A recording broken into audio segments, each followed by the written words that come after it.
Guys, it's that time of year where we find out what we need to do for next season. It's the season review. Stay tuned.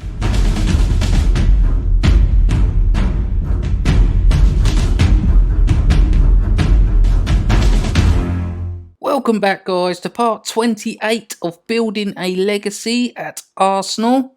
Today we do the season review, and it is a sort of limited season review because we've only been here half a season, but we can do that nevertheless. So let's jump straight in, see how it's gone, and see what needs improving for next year.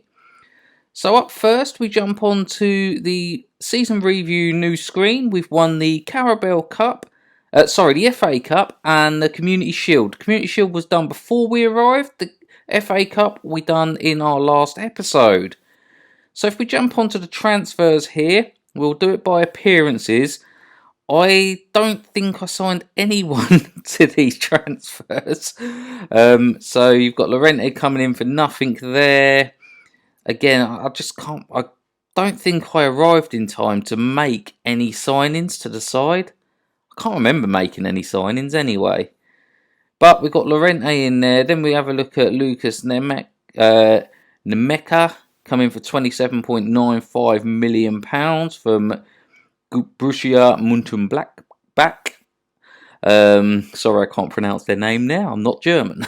But his stats look alright. His attributes, they don't look too bad. And next up, we've got Kurt Zouma came in on loan. He got a B- coming from Atletico Madrid. I think he was just brought in to shore up the defence. He never really got any games under me. And then you've got Jayden Bogle, came in from Watford for £29.3 million. His attributes as a right wing back don't really stand out, not when you got Bella in there anyway. I don't see him staying next season, in all honesty. They brought in Ruben Loftus-Cheek from Lazio, £24.5 million. If we have a look at his attributes, his physicals are very good and his mentals, but technicals ain't that brilliant. He only got one start and 21 off the bench since he joined. There's no one else there that stands out. As for the outs, there are a couple. You've got Leno went to Wolfsburg for £18.6 million. You've got a C- rating for that. Not too much of a problem because you've got Onana. So the expectations were to qualify for Euro Cup. We finished in 6th. We had a 97% home attendance and Martinelli was our top scorer. We got a C plus rating from the board confidence for this finish. Bear in mind, when we joined, we were bottom end of the table, so I don't think we've done too bad. Liverpool dominating the league this season and finishing top. We're quite away from Southampton, 6 points from Southampton, who are in 5th. So we've got quite a lot of work to do next season. And you can see how the season started. It started with a defeat, and then they only managed to win 1 game in the first 6 games and 2 games in the first 8, including 3 defeats. So no wonder it weren't a fantastic start to the season. I mean, they started picking up some wins then and a couple of draws. So went on a bit of an unbeaten run, 7 games unbeaten, including games against Tottenham and Manchester United before going on a massive run of defeats. Liverpool, Chelsea and Sheffield United. They then got a win over West Ham and Stoke, draw against Watford, win against Brighton, and then another bad spell of results. It seemed to be the up and down thing with Thierry Henry in charge. Up and down results all the way through. And then we came in against West Ham, I think. Managed to get a win there. Win against Bournemouth, Leicester, drew against Southampton, lost at Manchester United.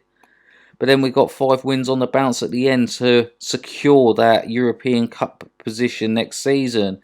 As for the Europa League, it didn't unfold as well as we wanted it to. They wanted us to reach the final. We reached the first knockout round. Now, we came into this, we were 4-1 down against Zenit St. Petersburg from the first leg when I took over. So my first game was the second leg against Zenit. We got a 2-0 win. It just wasn't enough to overturn them. So Yeah, disappointing season as far as the Euro Cup goes. And if we look at the FA Cup next, we did manage to get a win here. We were expected to reach the quarter final, picked up the win. Martinelli again, top goal scorer, and we got a B rating from the board for this. So they'd already put Chelsea and Stoke City out, but we put Sheffield United out, West Ham, Manchester United, and finally beat Watford in the final. Carabao Cup, we were expected, not important even, and we only made the third round. And then the Community Shield, we beat Liverpool in that, well, we should say Thierry Henry did. Biggest win of the season was 4-0 over Sparta Prague. That again was before my time. Match to remember was a 2-1 win over Tottenham. That was a game that I was here for, and the turning point that made us finish in 6th this season as opposed to lower down. And the goal of the season was in the 4-3 game for Cora. The reputation is still continental, 4.5 star. And if we have a look across at the sponsorships dropped a little bit. The broadcast revenue has as well, but the corporate's gone up, competition prize money's gone up, and the match day commercial's gone up. The big shirt sales to have a look at here, we've got Elmas has been the top shirt sales, and you've got Saka, Cora, Mudryk, and Loftus-Cheek. Good chance that Loftus-Cheek and Elmas won't be here next season for things to still discuss.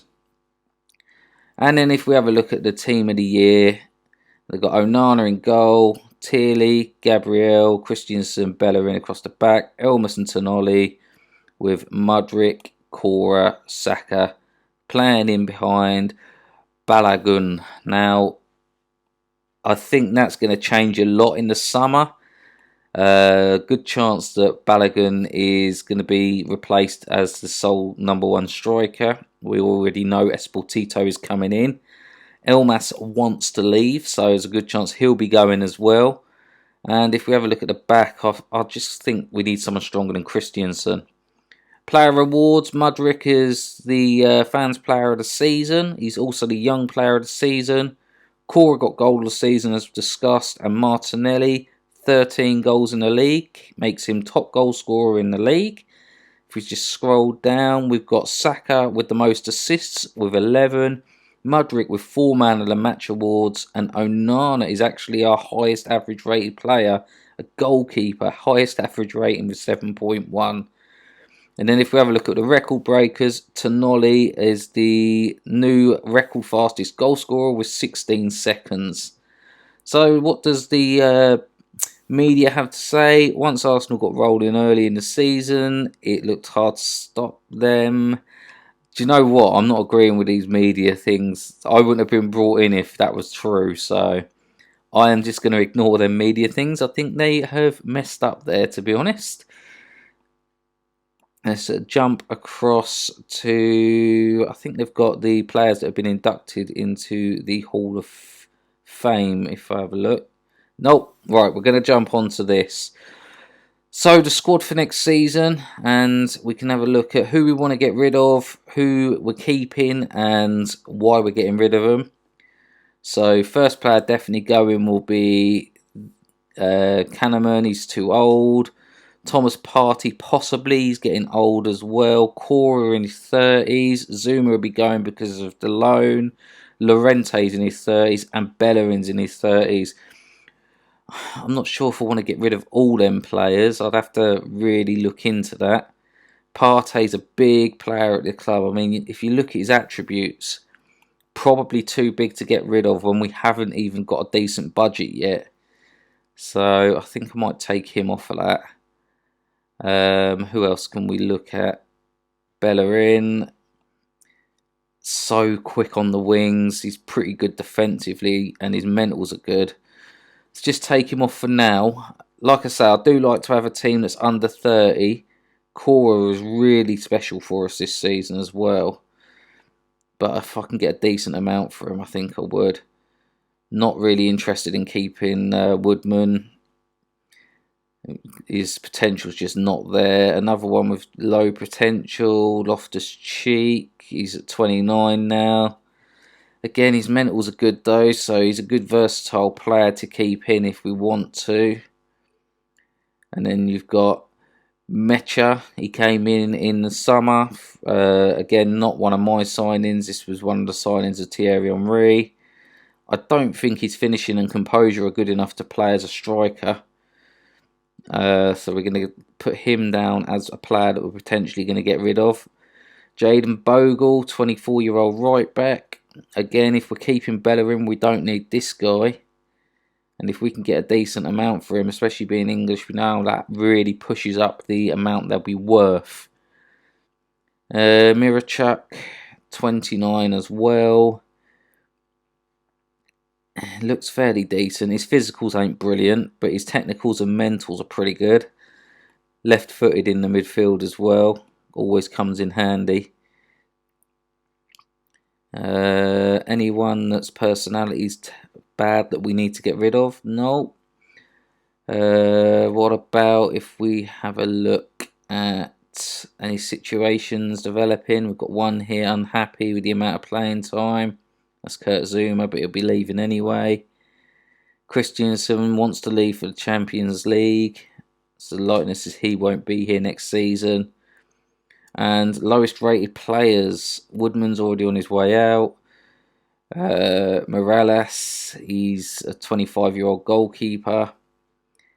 We can see he's, wow, 1.74 goals each game he's in for. Might have to look at that. But if we just scroll down, I don't think there's any players that really stand out that I haven't already highlighted to try and get rid of. And then we can have a quick look at positions.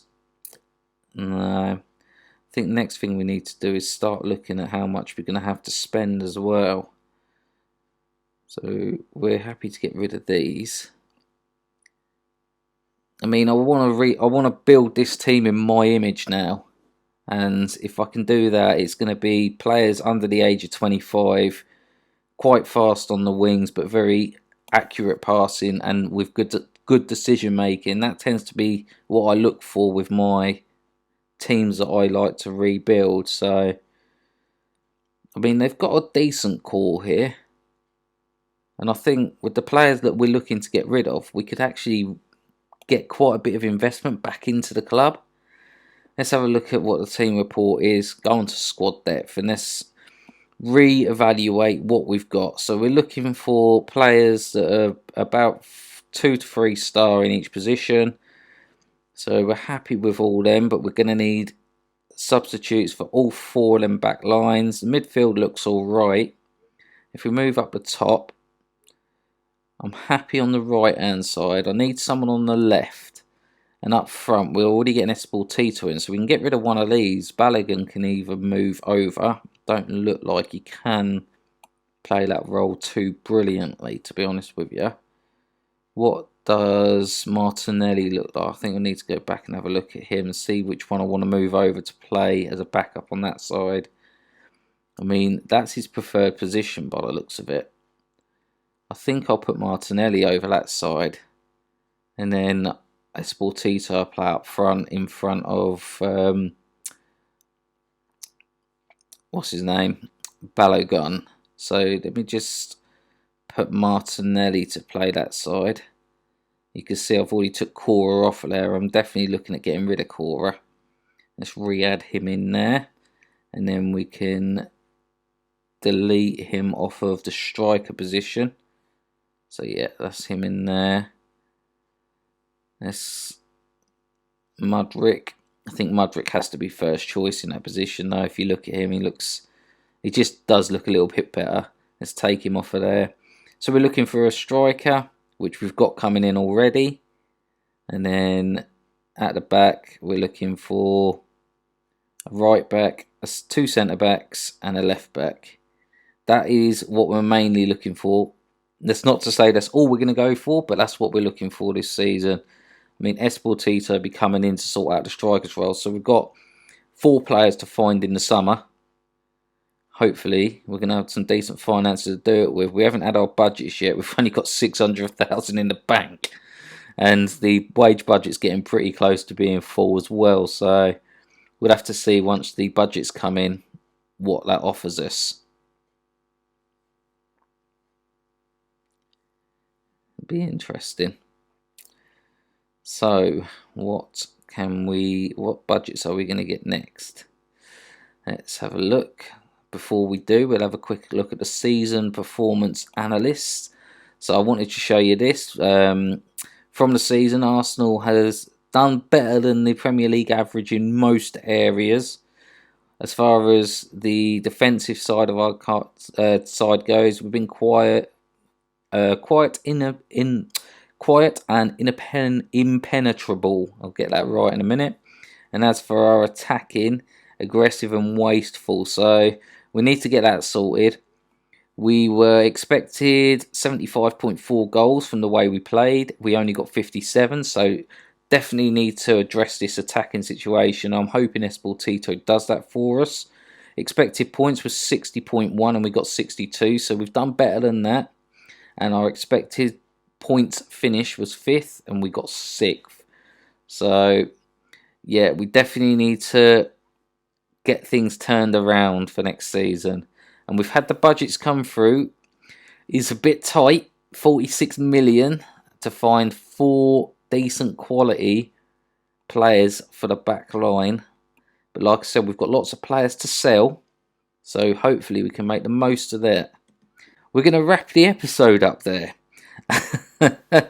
And what I'll do next time, I will come back with a transfer review and the first game of the season. So let's leave it at that. If you've enjoyed that, please leave us a great big thumbs up. Don't forget to bash that subscribe button if you haven't already. For now, I'll see you again soon.